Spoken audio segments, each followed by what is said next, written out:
Okay, so you've made it. You've hit that C1 level in English. Which is a huge accomplishment, by the way. Yeah, seriously. But now what? I mean, you're good, really good, but sometimes it feels like there's this wall between you and sounding like, well, truly exceptional. Like a native speaker.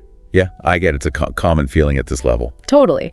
So today, we're going to dive deep into some tips and tricks to help you scale that wall, to go from very good to, mind-blowingly good. Exactly. And we're not going to waste your time with the basics. Yo. This deep dive is for the advanced learner, someone who's ready to really dissect the nuances of English and refine their skills. Right. And the really cool thing is we have this document packed with tips specifically for C1 learners. It's called C1 Level Tips to help improve your English level, and that's going to be our guide today. It's a fantastic resource, really practical and actionable advice. Exactly.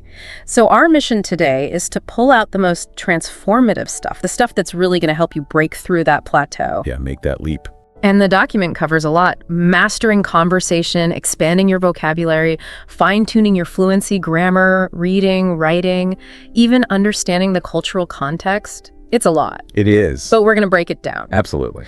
So I guess the natural place to start is with conversation, right? I mean, you've probably aced all those textbook dialogues by now. Right. You can probably order a coffee in your sleep at this point. Probably.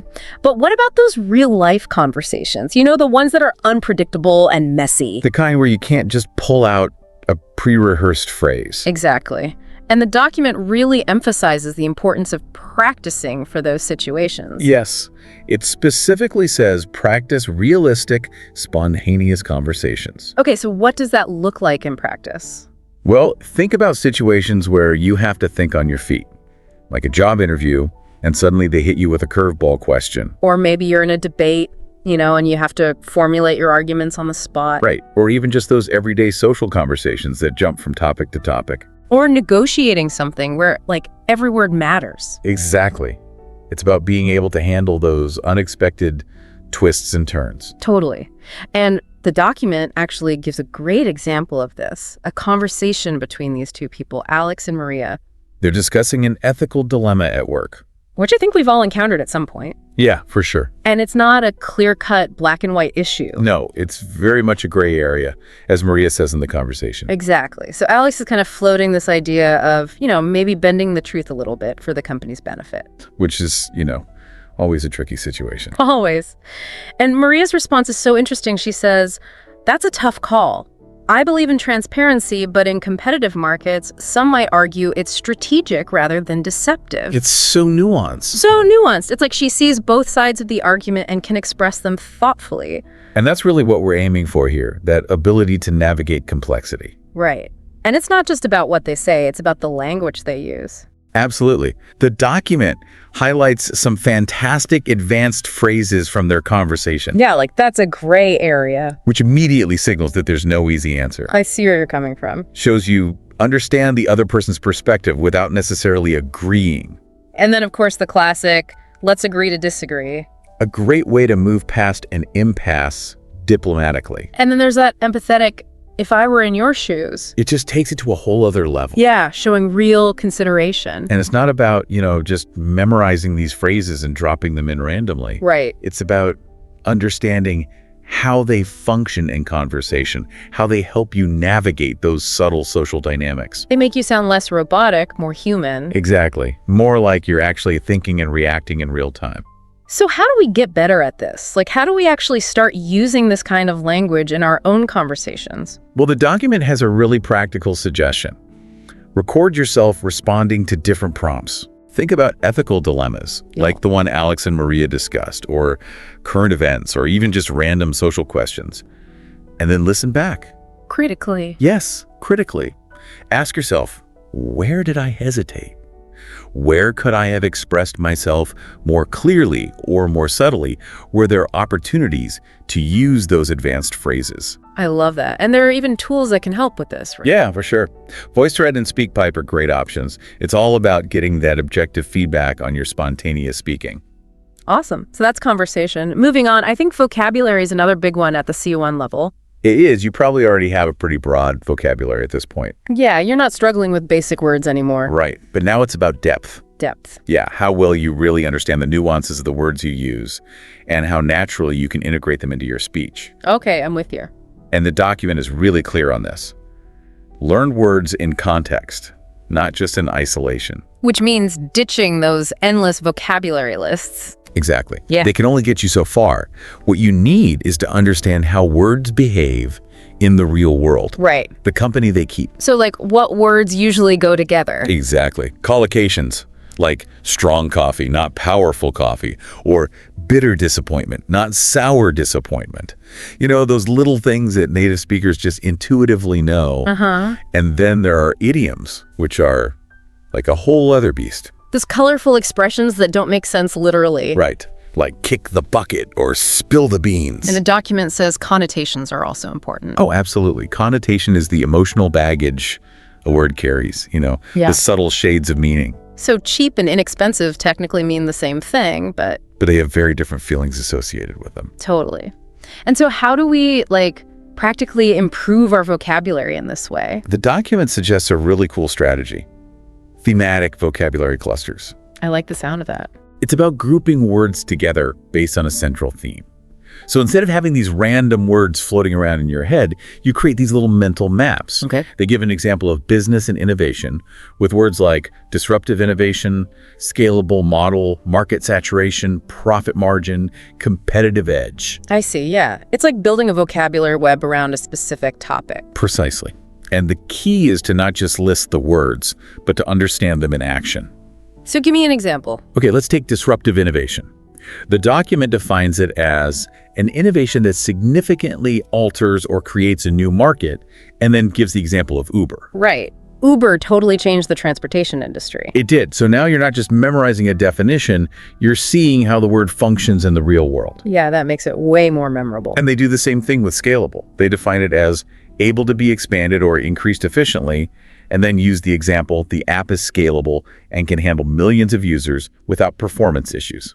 I get it. It's about seeing the word in its natural habitat. Precisely. And this kind of contextual understanding is what will allow you to not just understand native speakers when they use these words, but also to start using them confidently and naturally yourself. Awesome. So that's vocabulary. What about fluency? Fluency. That elusive quality that makes someone sound so effortless and natural. Yeah, it's like they're just gliding through the language. And the document gives us a brilliant tip for improving fluency. Imitate native speakers. Like just copy them. Well, more specifically through a technique called shadowing. Shadowing. Yeah. Basically, you listen to audio from a native speaker, could be a podcast, a news report, anything. Yeah. And you try to repeat it aloud at the same time, or just a split second behind. Oh, wow. I can see how that would be challenging. It is, but that's the point. You're not just repeating words. You're trying to mimic their pronunciation, their intonation, their rhythm, even their pauses. Intonation, that's the melody of their voice, right? Exactly. And sentence stress, which is how they emphasize certain words to convey meaning. Okay, yeah. So are there any specific podcasts or audio sources they recommend? Oh yeah, they have some great suggestions, all for the advanced learner. Lay it on me. Well, for current events, they recommend The Daily from the New York Times. Okay, I've heard of that one. It's really high quality. And then for immersive storytelling, there's Hardcore History. I haven't heard of that one. It's amazing. Yeah. And then Freakonomics, which is all about these thought-provoking discussions on, well, basically anything. So pretty diverse range of topics there. Yeah, and they're all challenging, but really engaging. And it's important that they're challenging, right? Oh, absolutely. You want to be pushing yourself with authentic, unsimplified English. Makes sense. And the document also talks about focusing on certain aspects of pronunciation. Yes. Connected speech, intonation, and sentence stress. These are often the final hurdles for advanced learners. Right. Connected speech is how we often run words together in natural speech. The classic example is, what do you want to do? Becoming what I want to do. I do that all the time. We all do. And being able to recognize and reproduce those connected forms will make a huge difference in your understanding and your own fluency. Okay, that makes sense. And then intonation adds so much meaning and emotion to what you're saying. Yeah, it's like the music of the language. Exactly. And sentence stress helps you emphasize the most important information. So what about resources? Are there any tools that can help with pronunciation? Definitely. Forvo is a great one for hearing words pronounced in different accents. Oh, that's handy. And Youglish lets you see and hear words used in context in YouTube videos. So you can see how they're actually used. Exactly. And then there are apps like Elsa Speak, which provide personalized feedback on your pronunciation. Wow, technology is amazing. It really is. Okay, so we've covered conversation, vocabulary, and fluency. What's next? Grammar. Oh no, not grammar. I know. But don't worry, it's not about memorizing endless rules. At the C1 level, it's about mastering what the document calls subtle structures. These are the more complex grammatical forms that allow you to express really nuanced meanings. So we're not talking about basic verb tenses anymore. No, we're way past that. Okay, good. So what are some examples of these subtle structures? Well, a document highlights mixed conditionals. Which are? They allow you to talk about hypothetical situations with different time frames. Like what would be happening now if something different had happened in the past. Okay, I think I get it. And then there's inversion for emphasis. The inversion. Yeah, it's when you change the normal word order to add emphasis to a statement. Okay. And then there are cleft sentences. Cleft sentences. That sounds painful. Not at all. They're a way of focusing attention on a specific part of a sentence. Okay. And finally, nominalization. Wait, what was that last one? Nominalization. It's about turning verbs or adjectives into nouns. To make your writing sound more Concise and formal, often. I see. So the document gives some great examples of all of these. Oh, good. I like examples. So for mixed conditionals, they have the sentence, if I had taken the job, I would be living in New York now. Okay, so it's like combining a past unreal condition with a present result. Exactly.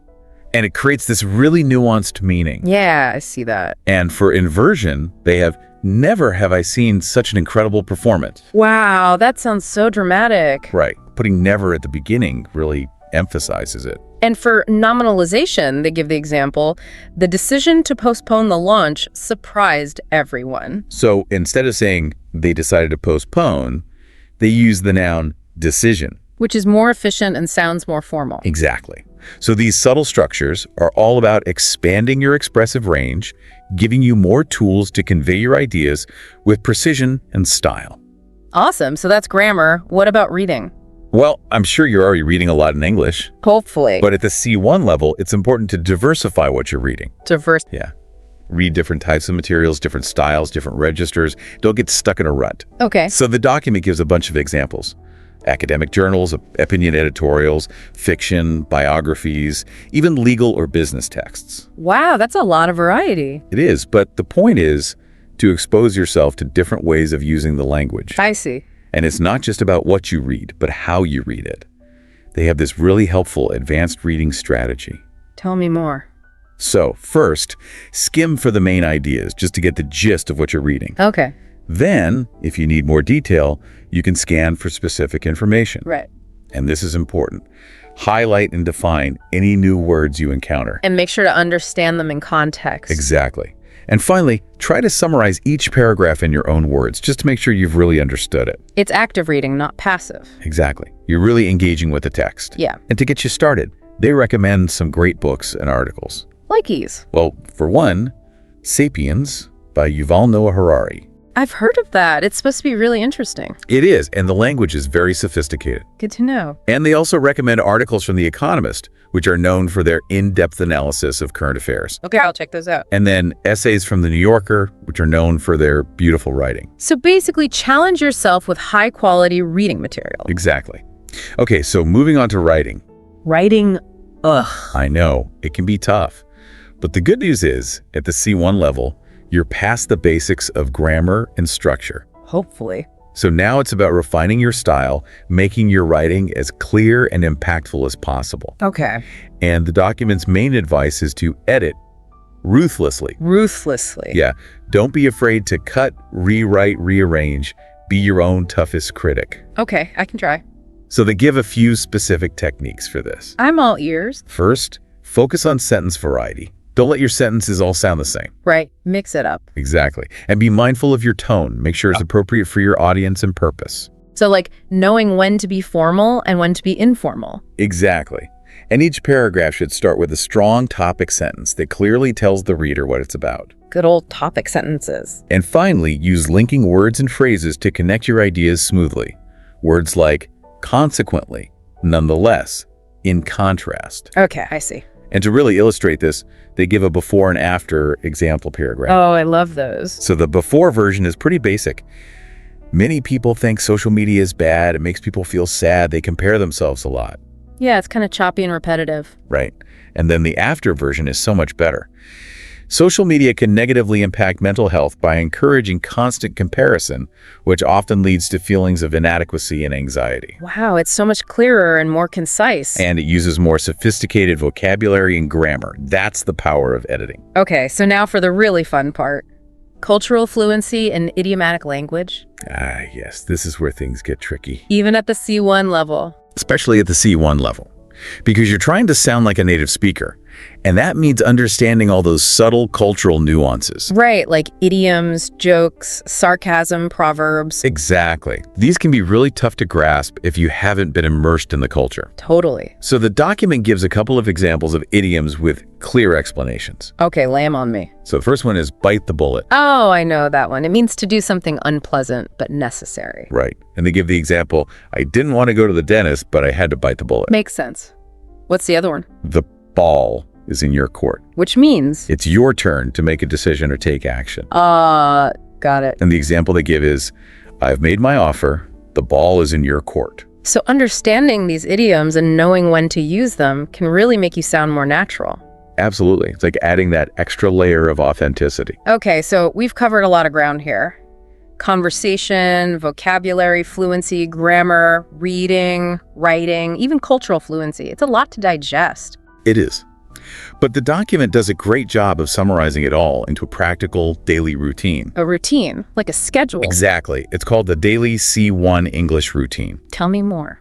So they recommend doing specific activities every day with suggested time allocations and even tool suggestions. Okay, this sounds really helpful. It is. So, for example, they suggest spending 15 minutes reading the news aloud from sources like the BBC or The Guardian. That's a good one. Then 10 minutes working on your vocabulary notebook, maybe using Quizlet or Notion. I love those tools. And then 20 minutes shadowing podcasts using Spotify or Audible. Okay, I'm definitely going to try that. And then 15 minutes writing journal entries, maybe using Grammarly or Hemingway to help you edit. And then, of course, 15 minutes actually speaking English, maybe using a language exchange app like HelloTalk or Tandem. It's a great way to put all these skills into practice. So it's like a little workout routine for your English. Exactly. A little bit every day goes a long way. Consistency is key, right? Absolutely. Okay, so we've reached the end of our deep dive, and I think the takeaway here is that reaching C1 is just the beginning. It's like you've climbed one mountain, but now there's a whole mountain range ahead of you. Exactly. The journey now is about constantly refining your skills, pushing yourself further, paying attention to those tiny details that make a big difference. Like we talked about, seeking out high-quality English input, challenging yourself with your output, really paying attention to how native speakers use the language. It's in those nuances that you'll find the path to true mastery. Totally. And the document ends with a really powerful quote. Fluency isn't about speaking faster, it's about speaking better. It's so true. It's about quality over quantity. Exactly. So as you continue your English language journey, think about which of these daily habits you can incorporate into your life. Even just one small change can make a big difference over time. It's about taking those small, consistent steps towards becoming the best possible version of yourself in English. So keep learning, keep practicing, and most importantly, keep having fun with it. That's the most important part. It is. All right, well, that's all for this deep dive. Thanks for joining us, and we'll see you next time. See you then. All right, so today we're tackling a question that I think at some point we all kind of wrestle with, right? That whole entrepreneurship versus like the traditional job working for somebody else thing. Yeah, for sure. And it's a big one. It's not just what you do for work. It's really about, what kind of life you want to have, how you think your money, how much freedom you want, all that stuff. Absolutely. Yeah, it's a whole lifestyle choice almost, more than just a career choice. Yeah. It really is. Totally. And for this deep dive, we've got a really cool source that we're going to dig into. It's a guide, actually. Yeah. For people learning advanced English. Right. But you know what the cool thing is? Even if you've been speaking English your whole life, this stuff is still super relevant. Oh, totally. Yeah. Yeah, the insights in this guide are valuable for anyone at any stage of their career who's thinking about this question. Right. It's really well done. Okay, so if we're going to break this whole thing down, where do we even start? What are we really comparing here? Well, I think the first thing is just to get clear on what we mean by these two paths, like what is entrepreneurship, what is traditional employment. Okay, yeah, definitions first. Right, exactly. So this guide defines entrepreneurship as basically creating, developing, and running a business. Okay. And the goal is profit, of course. Right. But there's also this element of finding new opportunities in the market or seeing a need that nobody else is meeting and filling that gap. I like that. Yeah, it's really about problem solving and taking risks and building something from nothing. Totally, yeah. The guide gives this great example. As an entrepreneur, she transformed her passion for baking into a successful online business. Oh, that's awesome. Yeah, it's taking something you love and turning it into a real thing. Yeah, very cool. So that's entrepreneurship. Now, on the flip side, we have traditional employment.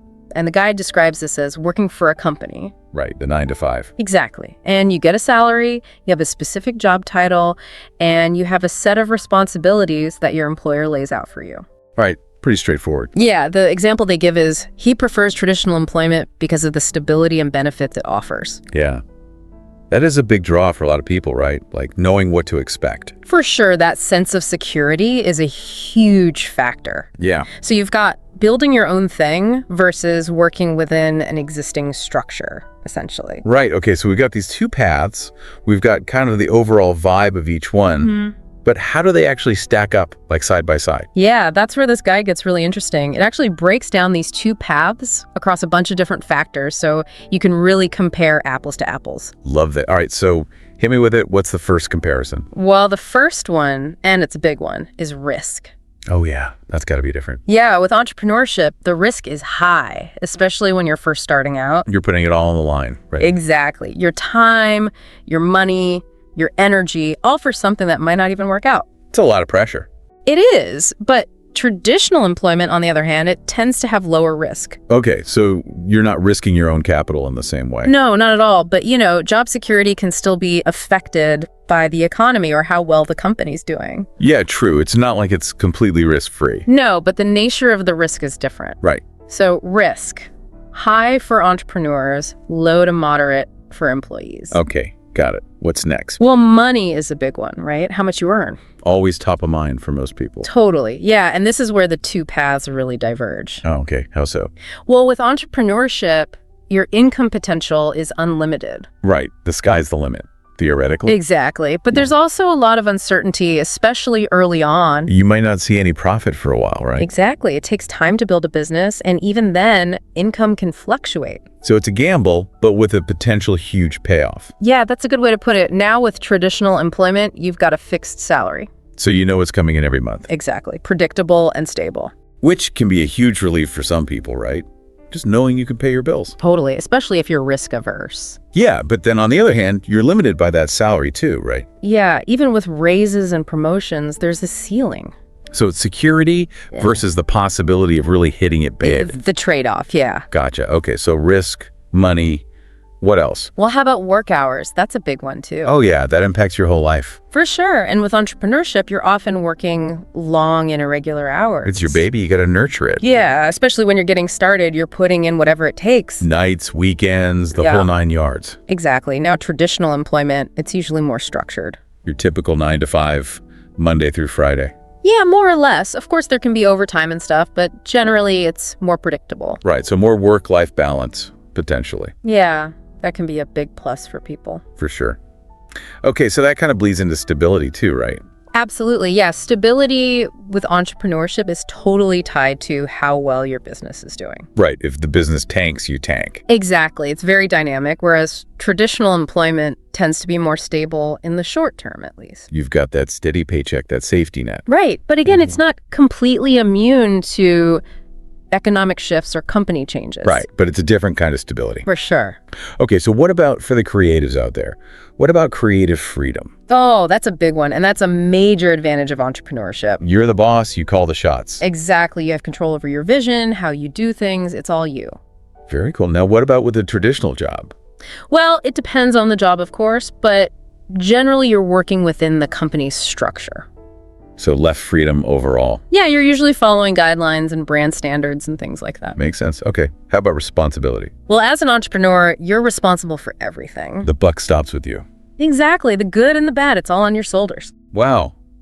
That's a lot of pressure. It is, but it's also empowering for a lot of people. Yeah, I can see that now in a traditional job. How does responsibility work? Well, it's usually more shared or delegated within a team. You've got your specific area to focus on. Exactly. You're accountable for certain things, but you're not carrying the weight of the entire company. Right. Okay, and last one on this comparison list, career path. Yeah, how you move forward. And this is another big difference. With entrepreneurship, your career path is completely self-directed. You pave your own way. Exactly. You decide what you want to achieve, when you want to pivot. It's all up to you. Sounds very freeing. It can be, but it also requires a lot of self-motivation and discipline. I bet. Now, at a traditional job, how does that work? Well, it's usually more structured. You have opportunities for promotions. Maybe you move up the ladder within the company. Kind of like a predefined path. Yeah, you have a clearer idea of how you can progress. Okay, so that's a lot to take in already. It is, yeah. But this guide does such a good job of laying it all out. Yeah, it's really helpful. Okay, so we talked about risk, income, work hours, stability, creative freedom, responsibility, and career path. The guide dives a little deeper into some of these, specifically mindset, ownership, and learning. Yeah, these are really at the core of what makes each path unique. Right, so what stood out to you about the mindset part? Well, it's really about two different ways of thinking. Entrepreneurs tend to be more visionary, they're big picture thinkers. They see possibilities where others don't. Exactly. And they're willing to take risks. They're not afraid of uncertainty. They're comfortable with the unknown. Yeah, they actually thrive on it, whereas employees often have a more task-oriented mindset. They're focused on getting things done efficiently and effectively. Right. They're team players. They like structure and predictability. So it's like forging a new path versus navigating an existing one. That's a great way to put it.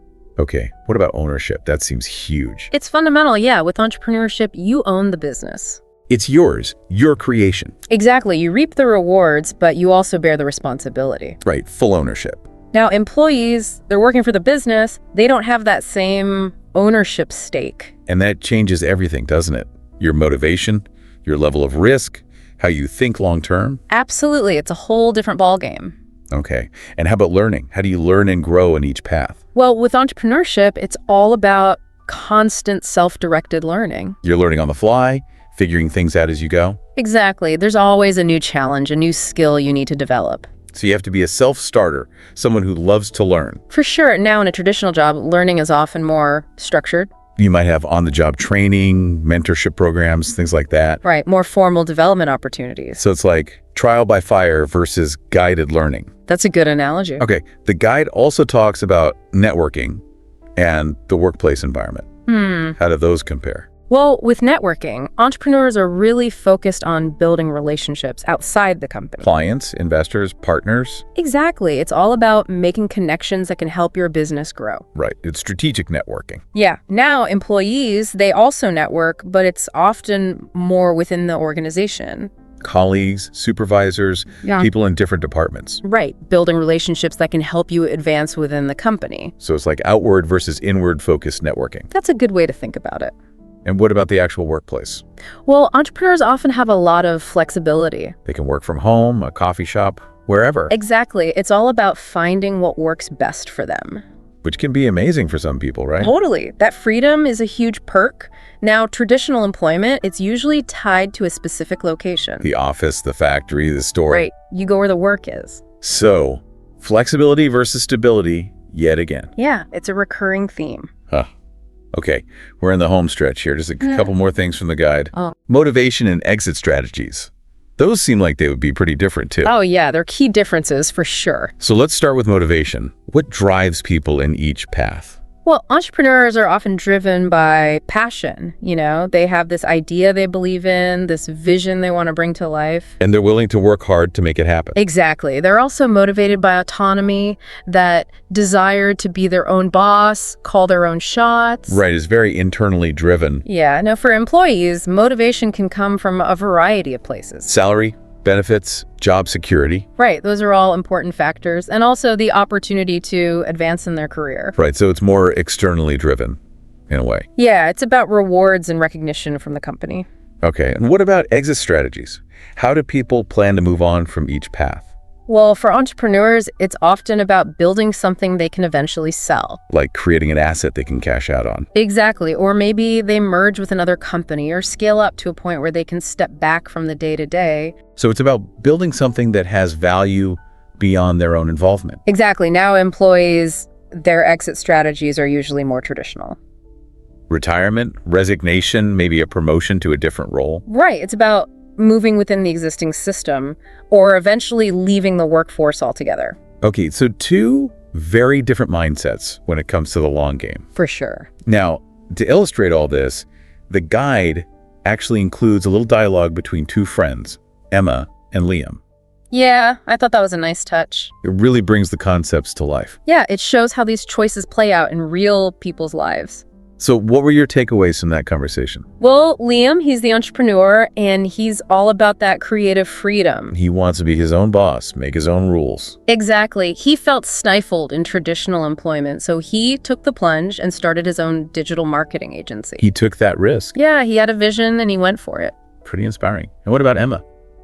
Well, she's happy in her traditional job. She likes the structure, the stability. She likes having a manager, set hours, benefits, all that. Right. She values those things. And she even says that entrepreneurship isn't for everyone. Yeah, that's important to remember. It's not the right path for everybody. Absolutely. And what's funny is that Emma jokes about maybe switching teams someday. Like maybe she'll be an entrepreneur down the road. Yeah, it shows that these choices aren't always permanent. You know, people change, their priorities change. Totally. It's not like you pick a path and you're stuck there forever. Right. There's always room to evolve. Okay, so we've covered a ton of ground here. We have, yeah. And this guide, it really packs a punch, even though it's designed for English learners. Yeah, the language focus is great, but the insights are universal. Right. There's something in here for everyone. Totally. So speaking of language, there's a whole vocabulary section that I thought was really relevant to our discussion. Oh, yeah. Some great words in there. Can you highlight a few for our listeners? Absolutely. So one that really jumped out at me was autonomy. Okay, what does that mean? It means self-governance or independence. Being your own boss, essentially. Exactly. And the example sentence is, entrepreneurs value autonomy over schedules. Which makes total sense, right? Yeah. They want to be in control of their own time. Yeah. That freedom is a major motivator. Okay, what's another good one? Well, how about venture? Okay. So a venture is a business project, but with risk involved. Right, it's not a sure thing. Exactly. And the example they give is her new venture focuses on green tech. Very cool. So it captures that sense of newness and risk. Yeah, you're venturing into uncharted territory, literally. I like that. Okay, what else? Well, scalability is a big one, especially for entrepreneurs. Okay, what's that all about? It means being able to grow without losing quality. So your product or service can handle getting bigger. Exactly. The example is his app had excellent scalability. So he could grow his user base without the app crashing or getting buggy or something. Right, which is essential if you want to reach a wider audience. Totally, that's the dream for a lot of entrepreneurs, right? It is, yeah. No, on the flip side, we have consistency.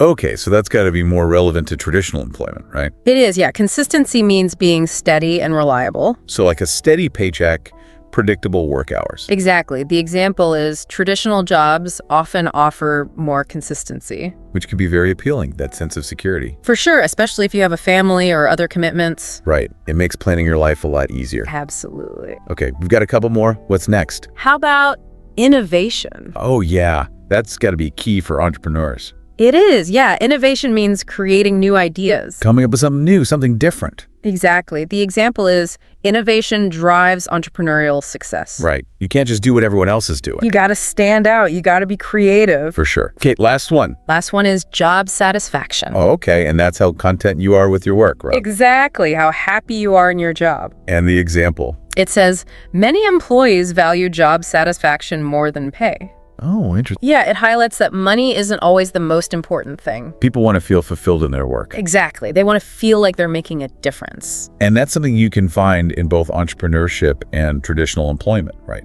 Absolutely. It's just about finding the right fit for you. Okay, great vocabulary. And the guide also throws in some business idioms and phrasal verbs. Oh yeah, those are always fun. They can be tricky to learn, but they make you sound like a native speaker. They do, and they add a lot of color to your language. Right. So what were some of the ones that stood out to you?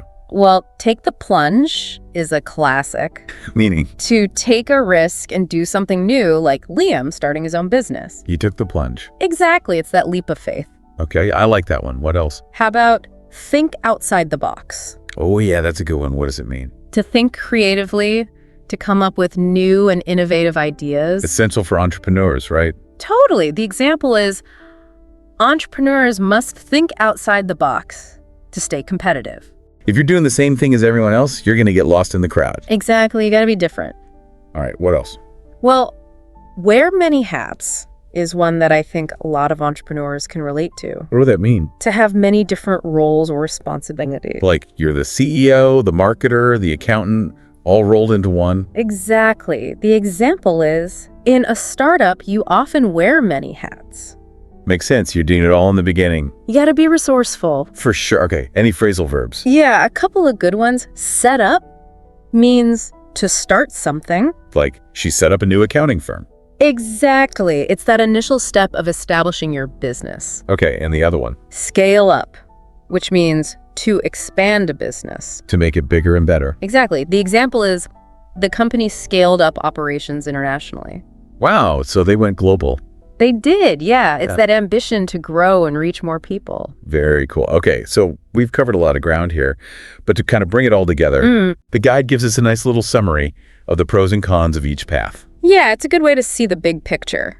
So let's start with entrepreneurship. What are the main advantages?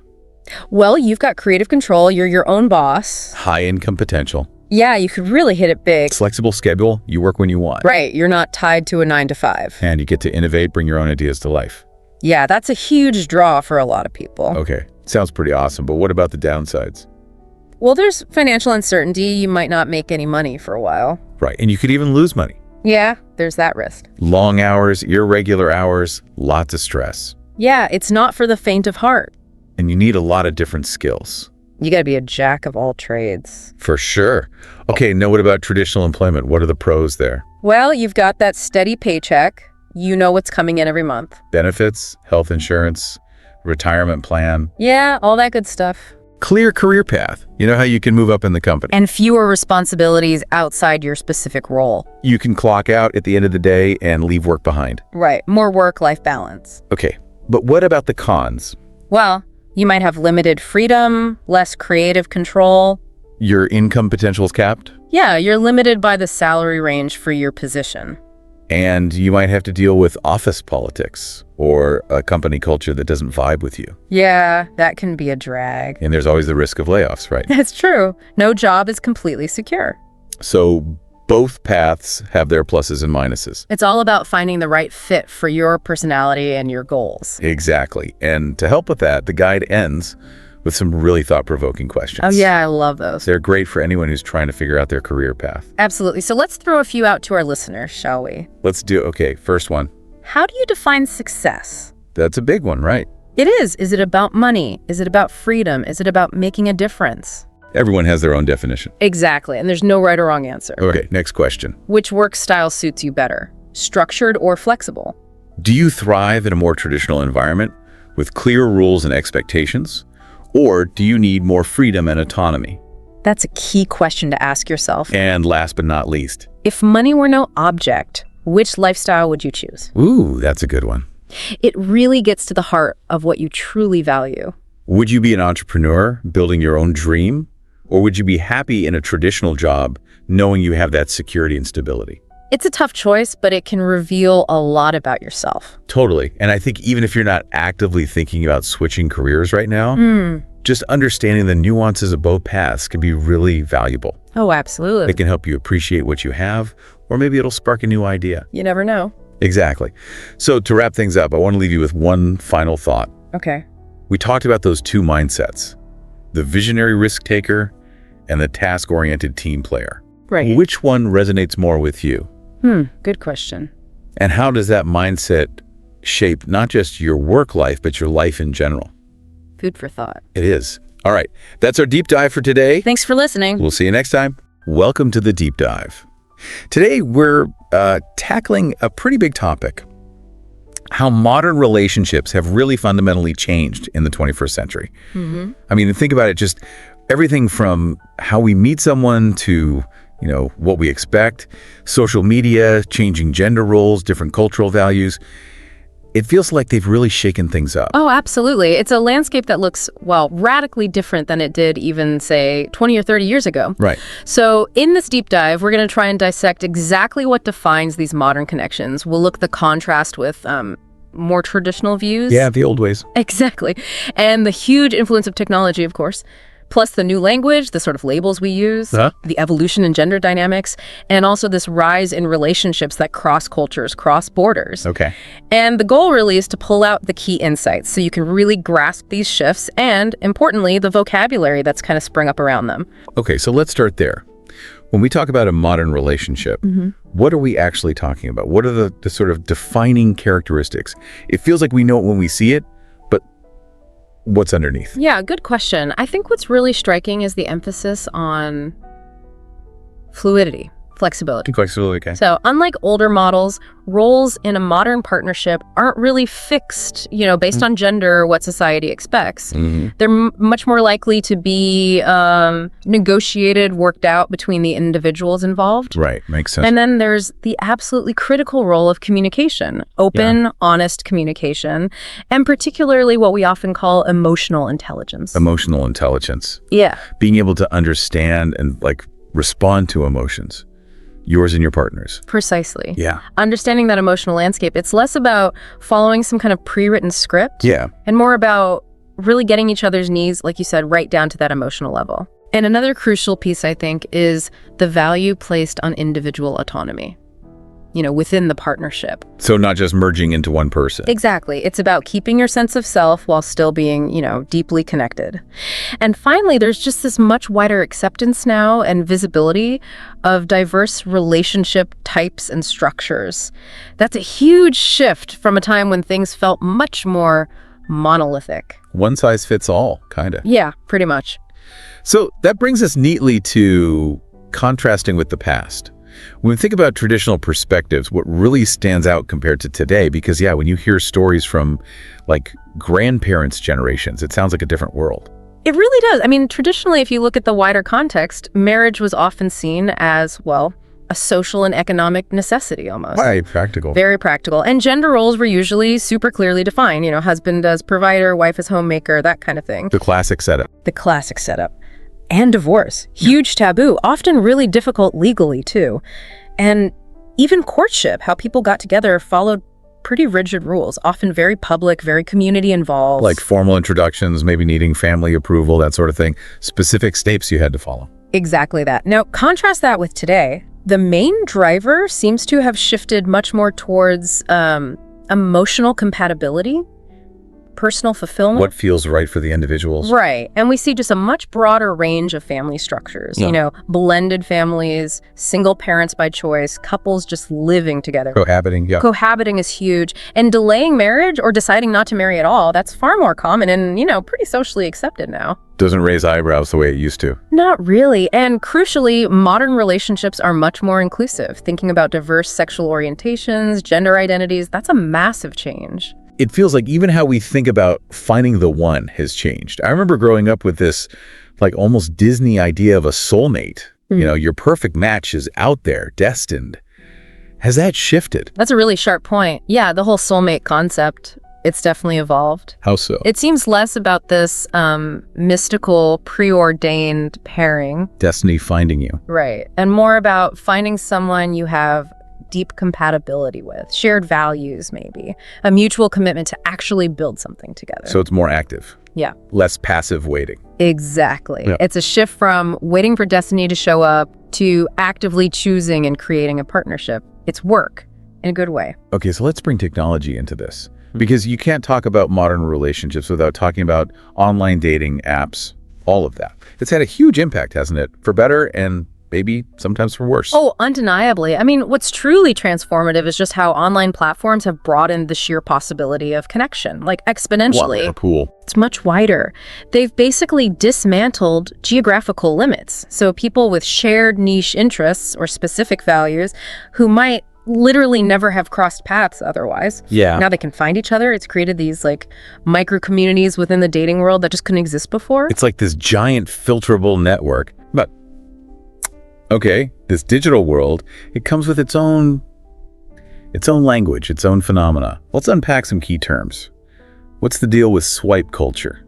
We hear that a lot. Right, swipe culture. It mostly comes from apps like Tinder, Bumble, you know the one. Mm-hmm. Swipe left, swipe right. Exactly. Yeah. It's that practice of really quickly evaluating potential partners based on, honestly, very little information. A few photos, maybe a short bio. Very fast judgments. Super fast. Left swipe for no, right swipe for yes. Right. And look, one of the big questions it raises is about the impact on commitment, maybe. Yeah. Or depth of connection. Yeah, like, are we getting conditioned to just make snap judgments and move on really fast if someone isn't instantly perfect based on something superficial? That's the concern, isn't it? Are we losing the nuance, the patience maybe involved in really getting to know someone in that kind of rapid fire process? Makes you wonder, okay, and then there's ghosting, which sounds unpleasant. What is that exactly? Unfortunately, yeah, ghosting has become pretty common. It's basically when someone you've been dating, or maybe even someone you're in a more established connection with, just vanishes. Stops all communication abruptly. No explanation, no call, no text, nothing, just silence. Poof. Wow. That sounds incredibly confusing. And hurtful, probably. Leaves you wondering what happened. It can be really unsettling, yeah. Leaves the ghosted person feeling dismissed, confused, all sorts of things. Okay, and then there's catfishing. That sounds even more deceptive. It is. It's quite extreme, actually. Catfishing is when someone creates a completely fake online identity. Totally fake. Yeah, like using someone else's photos, making up a life story, a job, everything, to deceive someone online. Often it's for emotional manipulation, sometimes even financial gain. It's building an entire false persona. Yikes. That's a pretty stark reminder that, while technology helps us connect, it also opens doors for some pretty nasty behavior. Mm-hmm. It kind of highlights that point you mentioned from the sources. Just because connection is easier, it doesn't mean it's always quality or authentic. Precisely. The sheer volume of choice online can sometimes create this sense of disposability, maybe. Like everyone's replaceable. Yeah, potentially. Individuals might feel less invested in nurturing one connection when there are seemingly endless other options just a swipe away. It changes the dynamics. Okay, let's shift gears slightly to how we even talk about relationships. Yeah. Feels like there's this whole new vocabulary emerging, new labels for different kinds of connections people have. That's absolutely right. As norms shift and people explore relationships beyond the traditional married, not married binary, we need new words. Language has to adapt to capture these nuances. Right. Take, for instance, the term situationship. Seems increasingly common. Situationship. Okay, I've definitely heard that one. Yeah. What's the working definition there? Is there one? Well, it's often described as this kind of ambiguous middle ground. Yeah. It's usually more involved than just being friends or purely casual sex, maybe.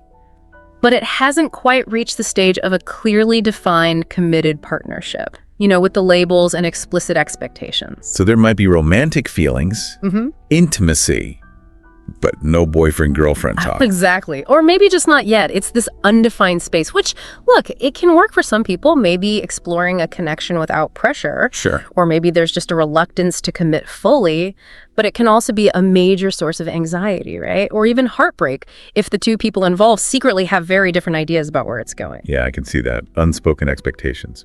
Okay, what about open relationships? So open relationship, as the name suggests, implies, openness beyond just the two people in the core relationship, meaning it's a relationship where both partners have explicitly agreed that it's okay to have other sensual or sometimes romantic relationships. Okay, so the key is the agreement, the consent. Absolutely crucial. Mutual consent and usually really clearly defined boundaries.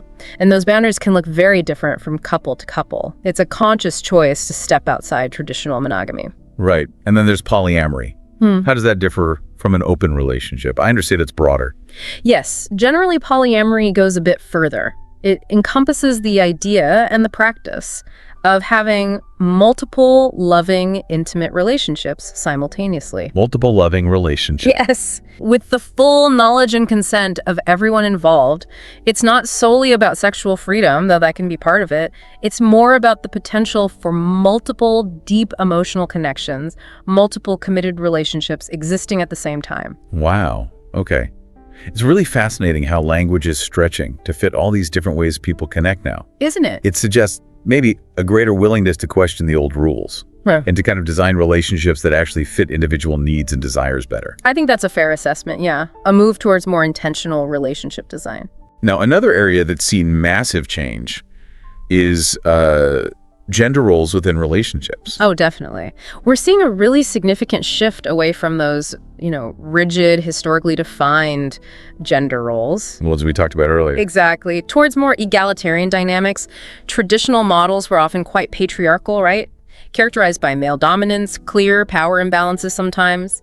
Men often held the primary authority in decision-making in societal roles. Right, the distinct man's role and woman's role in the house and outside it, pretty much dictated by gender. Yes. But in modern relationships, particularly those striving to be egalitarian. Egalitarian meaning? Equal. Based on equality, yeah. The emphasis is on equality among all partners. So roles, responsibilities. They're increasingly negotiated based on individual skills or preferences or just who has time. Not automatically assigned by gender. Right, not you do this because you're the man or you do that because you're the woman. You see couples sharing chores, finances, big life decisions much more equitably. So it's really moving towards a true partnership based on shared effort and mutual respect. That's the ideal, yes.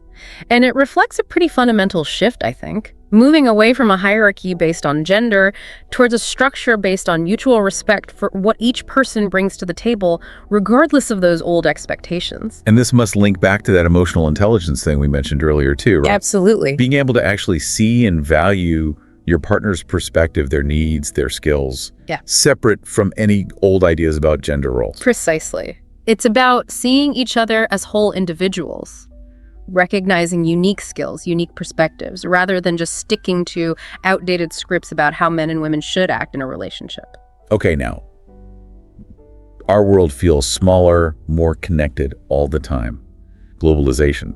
That must be influencing relationships too. Let's talk about cross-cultural relationships. They seem more common now. Yeah, this is a really interesting aspect of modern love. With travel being easier, relatively speaking, and online communication, it's just way more common for people to form serious romantic relationships across national borders. Right, meeting people from different countries, different backgrounds. Exactly. And while these relationships can be incredibly enriching, broaden your horizons immensely, they also come with their own unique set of challenges. Okay, what kind of challenges are we talking about? Well, the most obvious one sometimes is language. Yeah. Even if both partners speak a common language like English, subtle nuances, cultural context, jokes. Yeah. They can get lost in translation. Misunderstandings can happen easily. Sure, words meaning slightly different things. Exactly. And beyond just language, you can have deeper cultural differences, different values, different norms, different expectations around family, socializing, even just daily routines, things that need careful navigation. And then the practical stuff. Oh yeah, the logistics can be huge, navigating different visa systems, immigration processes, managing long distance for potentially long periods, deciding where you're actually going to build a life together. These are major hurdles. Wow, that sounds like it takes a lot of understanding and compromise. How do couples manage all that? Well, it often requires a really high degree of what experts call intercultural communication competence. Okay, what's that? It's basically the skill of communicating effectively and respectfully with someone from a different cultural background, being aware of their communication style, their cultural viewpoints, being adaptable. Being sensitive to the differences. Yes. And you also have the potential for cultural clash. Clash. Like conflict. Yeah, where fundamental differences in values or norms actually lead to conflict that needs resolving. And sometimes one partner might go through a process of assimilation. Assimilation, like blending in. Sort of. Wow. Adapting to the customs, the way of life of their partner's culture, which can be a really big adjustment personally and psychologically. It really highlights how much our own cultural background shapes how we see intimacy, family, everything, doesn't it? Absolutely. It's deeply ingrained. Okay, we've covered a ton of ground here and introduced quite a few newish terms. Maybe we should just quickly recap some of that key vocabulary related to modern relationships. We hit some already, but maybe a few others. Sure, good idea. Cohabitation is a big one we mentioned. Living together, unmarried. Exactly. increasingly common either before marriage or just as an alternative to it. Then there's emotional intimacy. That deep connection feeling. Yeah, that sense of closeness, connection, built on mutual trust, openness, and vulnerability. And that vulnerability. Yeah. Being willing to be open, emotionally honest. Yeah. That seems key to building that intimacy, right? Absolutely fundamental. You can't really have deep intimacy without vulnerability. Okay. Now, on the flip side, I sometimes hear the term codependent thrown around. Yeah. How does that fit in? Or rather, how is it different? Right, codependency. That describes a pattern that's generally seen as unhealthy. It's where one person becomes excessively emotionally reliant on their partner. Too reliant. Yeah, often prioritizing the partner's needs and feelings way above their own, sometimes to their own detriment. It's often described as a pattern of needing to be needed. It blurs healthy boundaries, can really hinder individual growth. Okay, so definitely not the goal. Doesn't sound balanced or sustainable. But generally not, no. And finally, let's just circle back quickly to compatibility. We touched on it with soulmates. What's the modern take on compatibility? In this context, compatibility is really about the degree to which two people can, well, coexist harmoniously, build a fulfilling life together. So shared values. Shared enough core values, yeah. Similar enough life goals, maybe interests, enough common ground to navigate the inevitable challenges and support each other's growth. It's not about being clones of each other, Right. but about being able to understand, respect the differences, and find constructive ways to move forward together, that kind of fit. This has been, wow, a really thorough look at how things have changed. And, it was helpful that the source material had those little real-life conversation snippets. Ah, yes, the example. Yeah, like Emily and Liam talking about dating apps, the good and the bad. Yeah. And Sarah and Mark figuring out more equal roles. And Nadia and Jake on their cross-cultural relationship challenges and joys. It helped make these ideas feel more real. Exactly. Those little glimpses show how these trends, this vocabulary actually plays out in everyday life, how people are really navigating modern relationships. So as we wrap up this deep dive, what's the main takeaway, the core message about relationships today? I think the biggest thing is just how dynamic they are. Fluid, constantly changing. Not static. Definitely not static. They're continually being shaped and reshaped by everything we've talked about. Societal shifts, cultural norms evolving, and especially the huge influence of technology. It's an ongoing evolution. And understanding these changes and the language around them, Yeah. it's not just like an academic thing, is it? It has real world value. Not at all. I think it really enhances our ability to understand the incredibly diverse ways people connect now. It fosters empathy, maybe, builds cultural intelligence, and it also gives us insights into, the fundamental human needs we're all trying to meet through relationships, and maybe how to communicate those needs better in this new landscape. This has been super illuminating. Thanks. And it brings us to this really interesting final thought from our source material. This quote: relationships are less about finding the right person and more about becoming the right person. Ah, yes, that one. It really flicks the script, doesn't it, from the old searching for the one idea. It absolutely does. It shifts the whole focus away from this kind of passive search for some ideal, maybe non-existent partner, Right. and onto the active process of our own personal growth, our self-awareness. Within the context of our relationships, it puts the onus on us, in a way. So for everyone listening, as you think about everything we've explored today, the flexibility, the communication, the tech impact, the new labels, cross-cultural stuff, really mull over that idea. What does it mean for you to become the right person in this modern relationship world? Given everything we know now, what qualities, what understanding do you want to cultivate to build meaningful, fulfilling connections in this dynamic landscape? Definitely something to chew on. Thanks for taking this deep dive with us.